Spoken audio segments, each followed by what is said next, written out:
Welcome to the Pelican Brief with your host, David Tatman.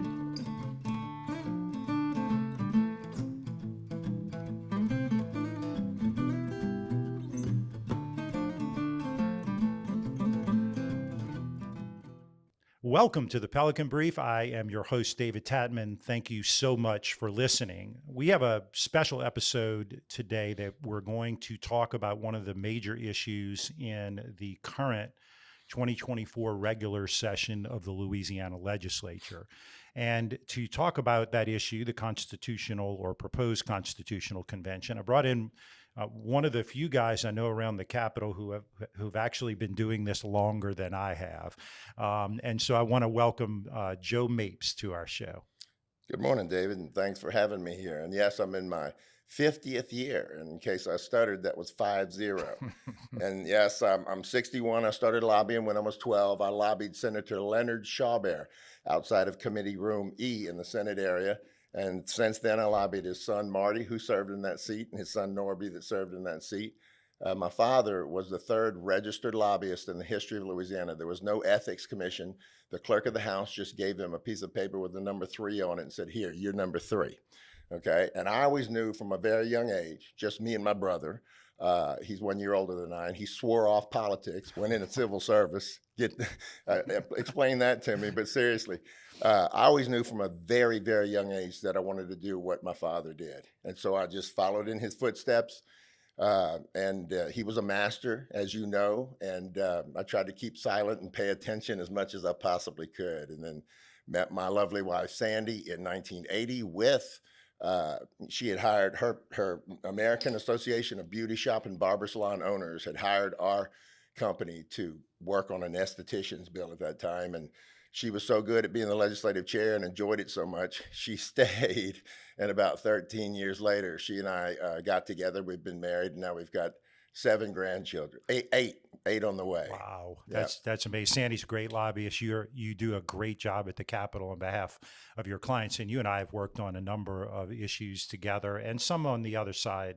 But I've always enjoyed it yeah. either way, because a good professional knows how to work together, whether you're on the same side or not, and you do, David. Well, and I appreciate that. I was going to say this is my 34th regular session, and I'm feeling like it's actually my 68th. I went in and actually did the research. It's my 68th session if you count not organizational sessions, but special sessions. Right. So they're about 1 for 1. Usually it just works out that way. Some years you'll have 2 specials, some years you'll have none. But I was thinking my 68th session, I could qualify for Social Security full payment on that, I would think. But anyway, I got to tell you Sandy's favorite saying, and she told it to the president of the Senate, Paige Cortez, last year, so you can verify this. We were talking about a quarter horse breeders issue on the way up the Capitol, and it got a little tense, and Sandy turned around. She's only about 5'0", and she said, Paige, let me tell you, we're on the B team. We be here before you got here, and we be here after you go. I like it. She's so sweet, and again, is a really, really good lobbyist. So we are talking today about, I guess it's House Bill 800, which is by Representative Beaullieu, who's the chair of House and Governmental Affairs, to hold a constitutional convention. And so just to give a little bit of background to our listeners, the last constitutional convention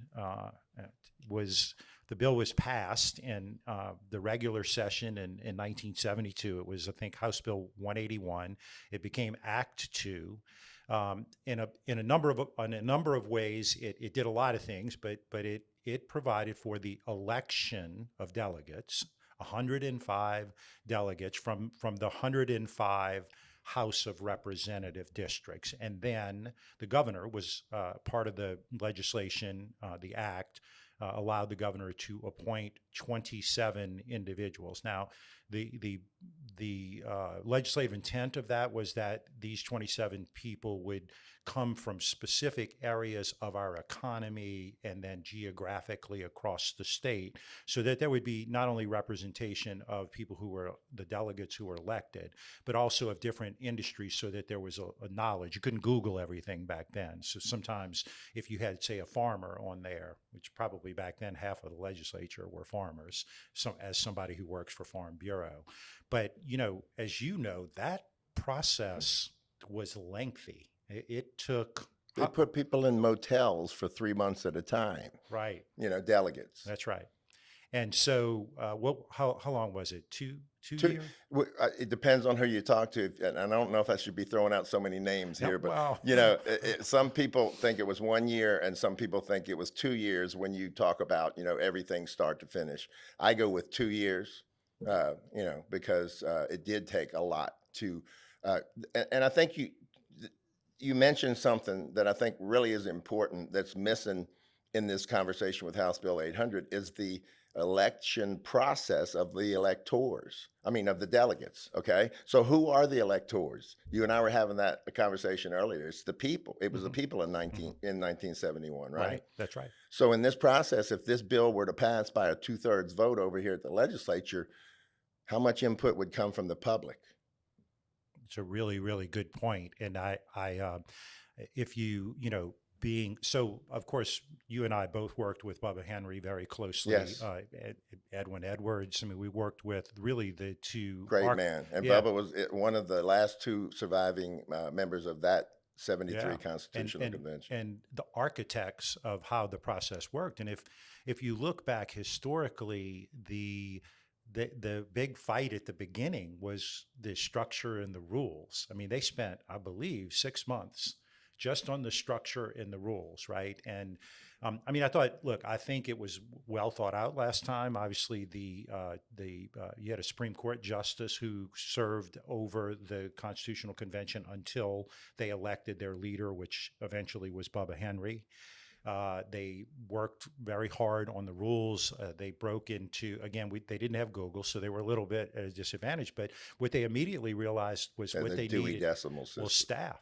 Yes. I mean, a big part of this was staff. And if I'm going to give Jeremy a little plug here, and certainly Bubba Henry. If you read the book, The Last Constitution, if you haven't read it, you should read it.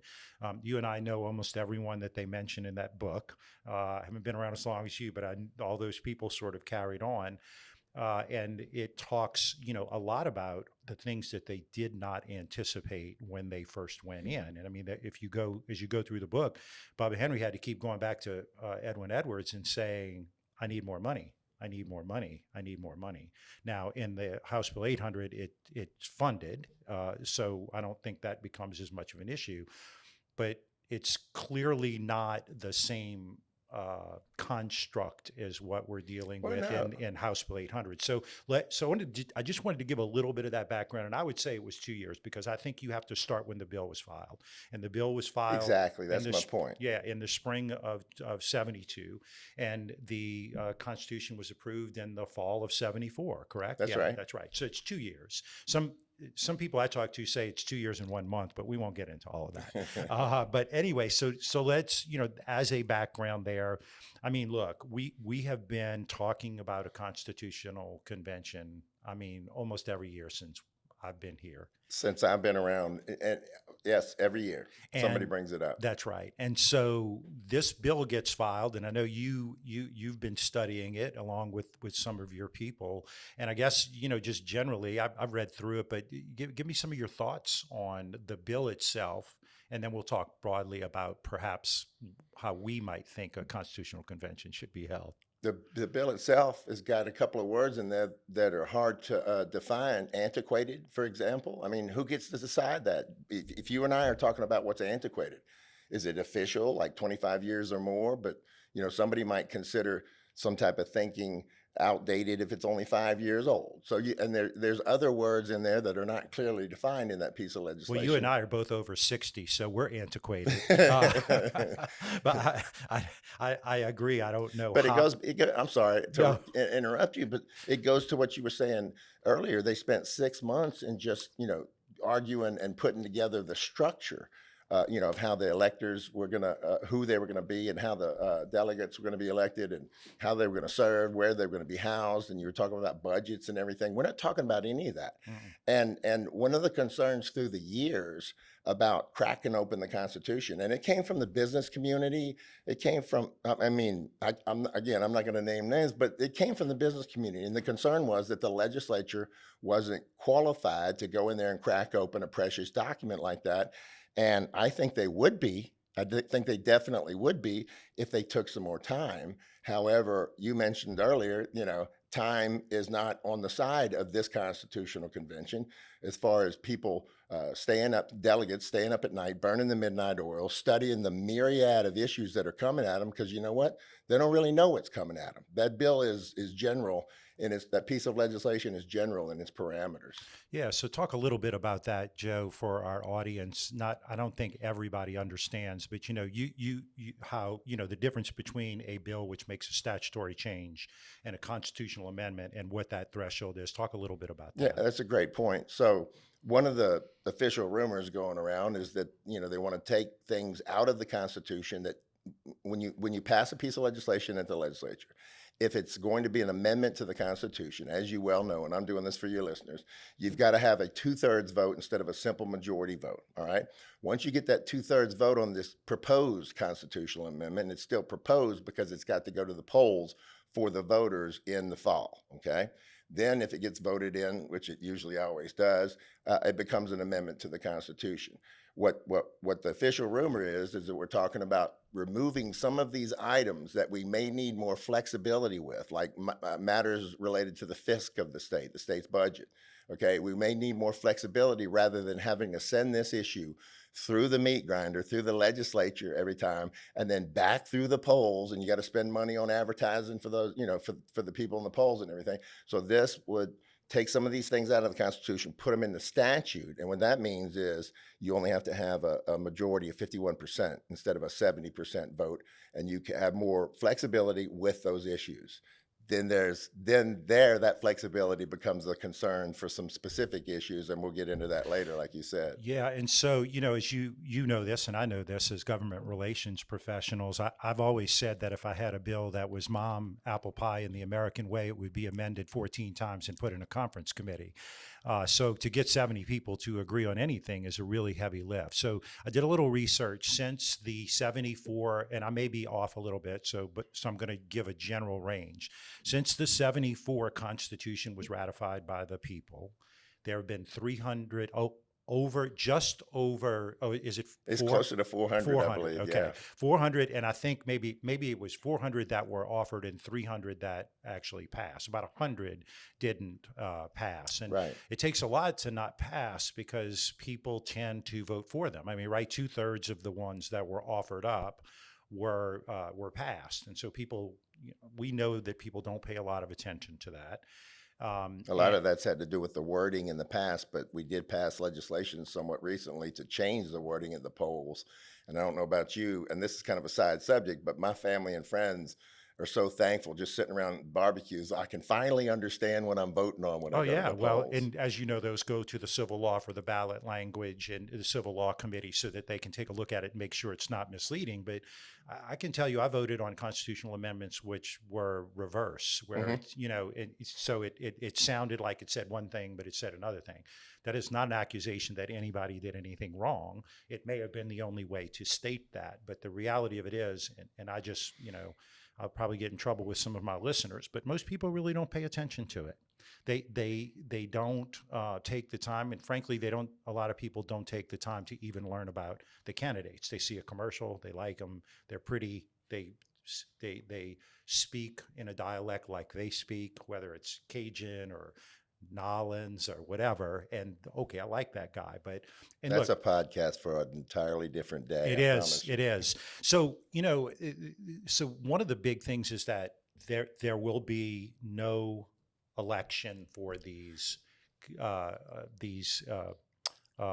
delegates, right? Yeah. And so right now, as I appreciate it, it's the 105 House members, the 39 senators, and then 27 people elected, appointed, I guess, or referred from the governor's office. The last time we did this, there were 105 plus 27, so 132. I think that's my math right there. They couldn't do it at the Capitol. They had to do it at, you remember where they did it? They did it at the old Belmont. Mm-hmm. Well, Belmont's not there anymore. That's right. And the other part of that is a little challenging is you think, okay, well, it's no big deal, but the voting and the electronic aspect of it Mhm. and the staffing and all the things They're that you constantly need. updating the voting system on the House floor, the Senate floor. They're Right. constantly maintaining it. They're constantly tweaking it. Yeah. Yeah. So, Eh, and look, big organizations like you represent some associations that have their own voting systems. I Right. mean, it's a complicated situation. It is, and so let's talk a little bit about what we're hearing and what we think is going to be the approach. So we know the bill. Give me the framework of the bill. It talks about what is it? Is it May 20th or somewhere around there that Yeah, it's going and to it's start? kind of open ended. Yeah. It says that it would go on, until a report is due to the legislature. I believe August 1st Hmm. was the date. Hmm. So they could go on and on. But look, my point is, how are you going to get a brand new group? Some people have never even met each other, and you're talking about a 2/3 vote. If you had a cohesive House or a cohesive Senate that's been getting along for a while, Hmm. and you got a difficult vote coming ahead of you on either floor, it's still going to be difficult to get a 2/3 vote. Hmm. So my point is, I think that's going to be a big lift for them, Right. just to get it going with this new group. And then once the new group is together, how do you get cohesion on issues that soon and that fast when you haven't studied the issues independently, you haven't worked on them as a group together. This is your first time to work on them as a group together. I just think that if it were me, if I were going into a constitutional convention, and I know now all the egos are on the line, hey, I want to be part of history, okay? But I would want to be, the right part of history, and I would want to go in knowledgeable. So I would want to have some round table sessions a year to 2 years prior. And you could do the interviews for the delegates at that time too, but have some, as they're being approved as voted in as delegates or whatever, have some roundtable discussions where they're able to ask questions, because they're going to have basic questions about the Constitution, not about specific items in it. And that's going to take who knows how long. So we should do that outside of a Constitution, truncate the Constitution, and have some very specific goals going in, and more parameters, because the concern is once you open a main article, as you know, David, all sub articles under that automatically open, and we've been given this thought over the past 10 to 12 years that we can have something like called a limited fiscal only matters constitutional convention, and it's just not so. And that's why the business community backed off their opposition. They said, oh, okay, because that makes sense. We think that we could get in, we, the business and government, we could get into the Constitution, retool it, and do some good for the state's finances, Hmm. okay? But once you get in there, let's say they're in the middle of the Constitutional Convention. The legislators don't know what's going to, about a particular issue, but then something happens to them from a particular profession or an industry or their family member while they're serving in a Constitutional Convention. Now they're driving to the Capitol angry at this profession, and they're looking around and they realize they can crack open a certain section of their protection in the Constitution. That's what's scary about this and more. But that's bottom line is you open up your kimono, you expose everything, Yeah, you're correct. I mean, so one of the things that we have in the state of Louisiana, and this, is that any individual bill, whatever it is, it can't have dual objectivity, right? Right, You can't. correct. You're not supposed to cover two subject matters. Now, sometimes you can, if you do an omnibus bill that's all about, say, insurance, and it covers some things, you can get away with that. But in this situation, you're talking about executive branch powers, legislative powers, civil service, K through 12 education. I mean, it kind of goes Gun on. rights, your personal Bill of Rights, which Yes. Kitty Kimball, when she was Supreme Court Justice, issued a statement on how strong Louisiana's Bill of Rights is and how it's even stronger than the Bill of Rights that the U.S. Constitution allows. Right. So some of the rumor going around, and this would be like fifth hand, so you can take it for what it's worth. But when I hear a rumor come back to me, I either started a bad rumor or it's the truth. But I like that. That's funny. the one of the is that they will not remove anything from law. That they will take portions that are currently in the Constitution and drop them into statute. So the message will be, we're not changing anything. Everything's now still there. It's just in statute now. And of course, to your point earlier, it's a lot easier to change a law into a statutory law than it is a constitution. And so those are some things that so right now we actually have a pretty low bill count. I think it's about 1,200 bills, maybe 1,300 bills. It used to be I remember when it was like we were in sessions with over 6,600 bills in the right. past, and think how many amendments would Yeah. be attached to those bills.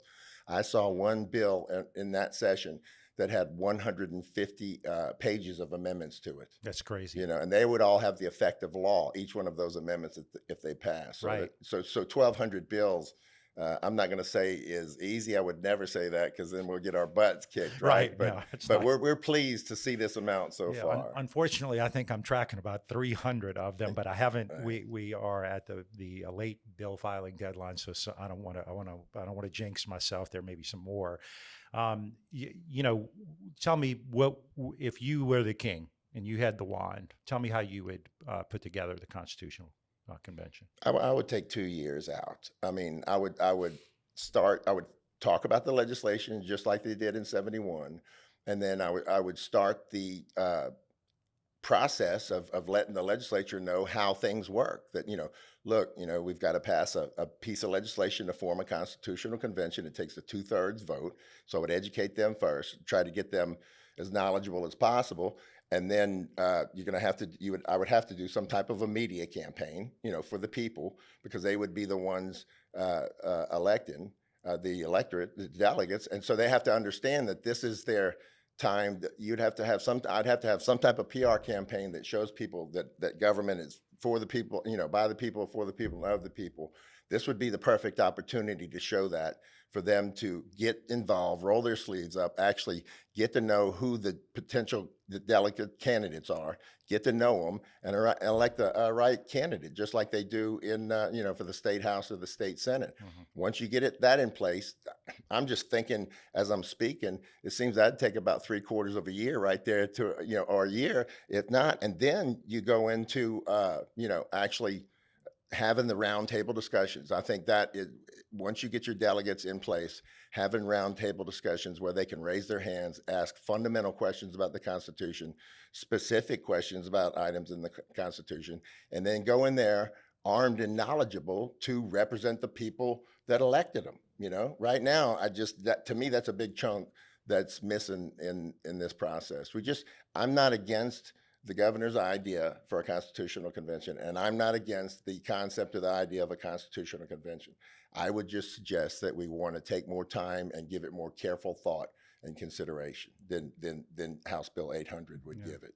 Well, I'll tell you a few things that would concern me about the current construct, and that is that, so last time you had 132. This time you're looking at 171. Right, that's correct. 171 individuals, and I think it is very difficult to get 171 people, or half of that, frankly, to agree on everything, right? Because you might not like what they did with Article 2. You might not, but you love Article 7 and 8, and so you say, do I give up what I don't like about this one article because I love these other two articles, or do I stand strong and say I'm not going to vote on it? You said it yourself earlier. You and I have worked together on some really big issues, okay?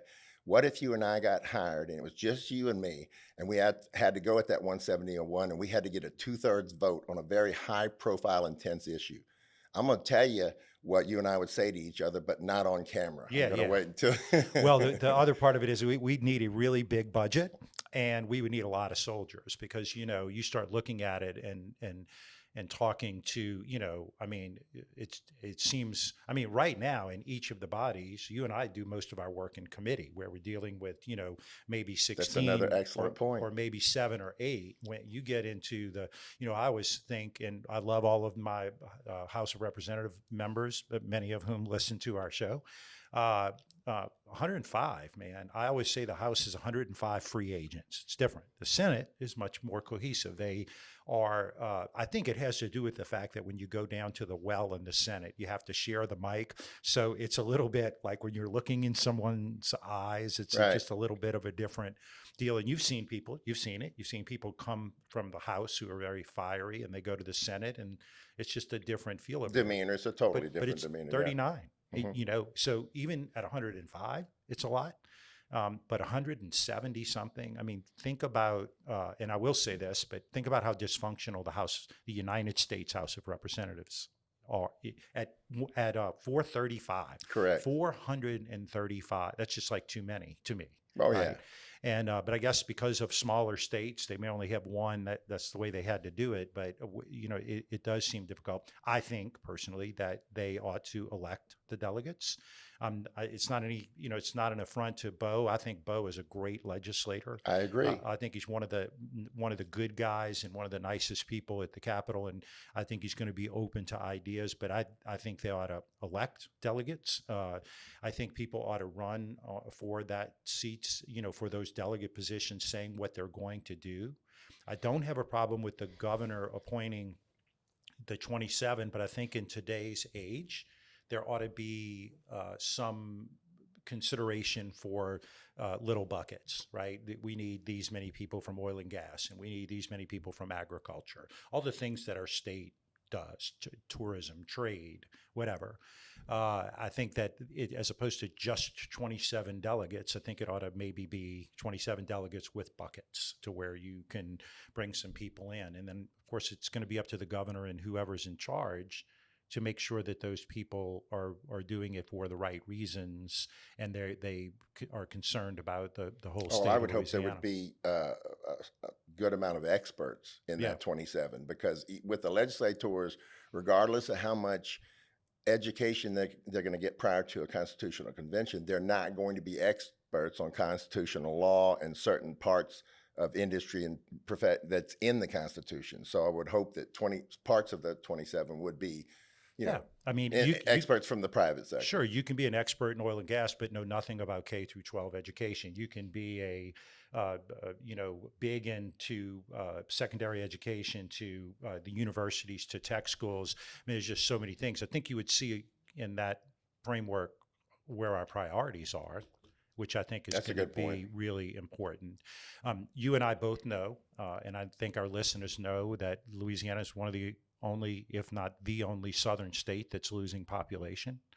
We have a good, strong oil and gas economy, but we don't treat our agricultural community as well as I think we should. That's what we were built on, and it would seem like we have to reinvest more into that. We've got major insurance problems. Our tax structure is not good. So there's really a lot of things that need to be fixed. And I guess if you could go into the Constitution and fix those things, it would be great. But can you? Well, your and my personal injury rights in the courtroom are in the Constitution. So I don't know how much fixing is going to go on if that's cracked open. Mm-hmm. And again, define fixing. Right. Okay, we're trying to define it right now at the legislature, and it's like the Hatfield-McCoy, over there. So again, I think just more careful thought, consideration, and time to create a process, a more intricate infrastructure, that supports the people and the industries. I mean, in my video I made recently, I talked a lot about industries and professions, and Sandy said, "What about the people?" And I said, the people don't know that this is even happening, really. I mean, when you're talking about earlier that they don't know who they're voting for, they look at a commercial and they go, "Oh, I like blue, so I'm going to vote for," or green or whatever. I'm not choosing parties there. I'm just seriously, I like yellow, and that's the way that was on the commercial. So you go vote that person on the way to soccer practice or something, right? Right. So I think, look, in campaigns, a lot of time, I know because I've worked them and you've worked them. You don't pick a color of a sign for your yard signs or for your logo based on your favorite color. You pick it on the color that that the science shows attracts people, even to the point of it's not just a blue, it's a particular shade of blue, right? Right. And, I agree. Let me ask you a question. If you were selected by the governor with one of his 27 to serve, would you? Oh, certainly. Yeah. I would. And I mean, I've been doing this for 50 years, and And I've seen a lot, and I've experienced a lot. And I'm a contract lobbyist, so I'm predominantly known for representing the farmers and the ranchers for a long time, since the early 80s, but I represent a lot of other issues, as you well know, through the years. And I've always considered myself a little mini expert, on different professions and industries. And you are too. We both, in our profession, we get crash courses. Like, people will come to us and say their entire industry is about to go under because a law is going to pass, or a law doesn't pass, or an amendment, whatever. So we get these crash courses. So these are real life experiences for me. They say that people that go away after college and live life for a few years and then go back to law school, they say they come out and they do the best of all the law students because they had a little bit of life experience. Well, Sure. after doing this for 50 years, I've had a little bit of life experience as a Louisiana lobbyist. Just to be clear, haven't lobbied anywhere else. Don't lobby in D.C.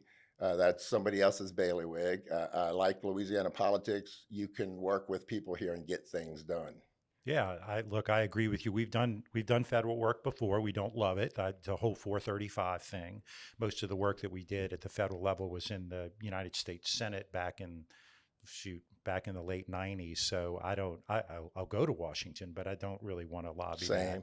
that. And look, I have a great love for this state. One of my sons has left. He goes to LSU and gets a mechanical engineering degree, and to get the kind of job he wanted, he had to leave the state. That's Sad. It's sad. He was with me this weekend. I had a great time, and every time he goes, it's sad. And unfortunately, I don't think he's coming back. I don't think there's going to be opportunities for him to come back. I have a daughter who left Baton Rouge, is still in Louisiana, and I have one daughter hanging on here in Baton Rouge, and I just feel like this state is such a cultural juggernaut. I mean, everything. I was, this weekend I was at a barbecue. It was a barbecue, and you look down the street, you had crawfish boils and seafood boils and all that going on, and it almost looked like a Mardi Gras parade down a street in Thibodaux, Louisiana, and and our music and the food and the people, right, and all the different regions, from my friends down in Chalmette to my Acadiana friends, down in Vermilion Parish, to when you go up north where it's almost like a whole, you go to Rapides Parish where it's a whole different world, right? And I'm not cutting anybody out, and I know you get up there a lot, but something we're doing is not right, and we're losing people. And you look at the European countries who are in decline, they are losing population because when their kids grow up, they go somewhere else for opportunity, and that's just not good. But let me tell you where we're getting killed. And when they're talking about the Constitution, this is really important. You and I worked our whole lives. One day you might not want to go to the Capitol anymore. I know one day I won't.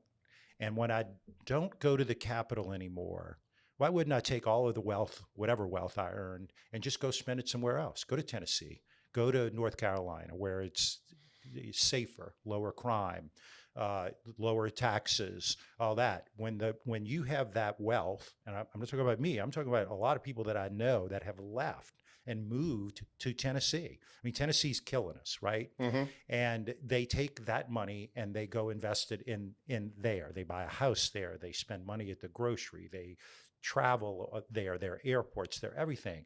Those are the kind of things that trouble me as much as the education piece. Right. But if your heart's here in Louisiana, that's the answer to your question. It is, but the real question is: do you go get a place in North Carolina, like a bunch of our fellow lobbyist friends have? There's a little area there that they're all moving to, and just keep a house here to come in and do work. Maggie Valley. Oh yeah, no doubt. I know people who are there, and I know people are out there. And I'll just say, my son's in Virginia. Very proud of him. He's working on the John F. Kennedy aircraft carrier. But he is a mechanical. Congratulations, Dad. He's a mechanical engineer trained by LSU, and he works with two other mechanical engineers from LSU, all the way in Virginia. So I want that work here so that I can bring him back. And that's a big part of it. So I don't know if the Constitution fixes that. I don't know if that's part of what they're going to talk about.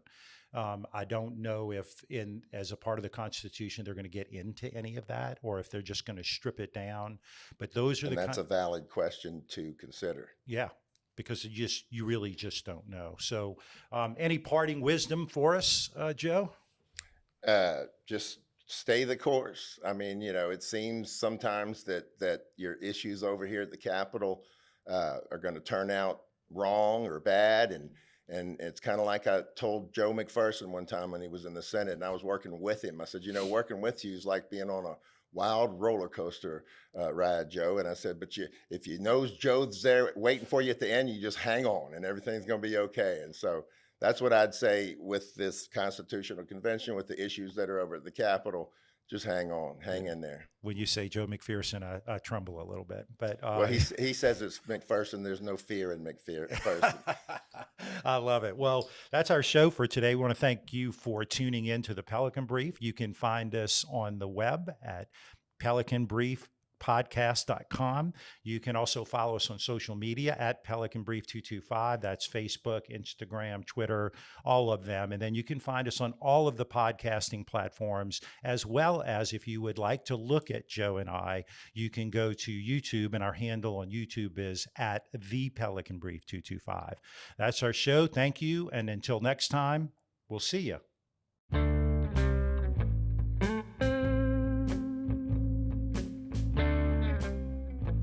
The Pelican Brief is an off-script production.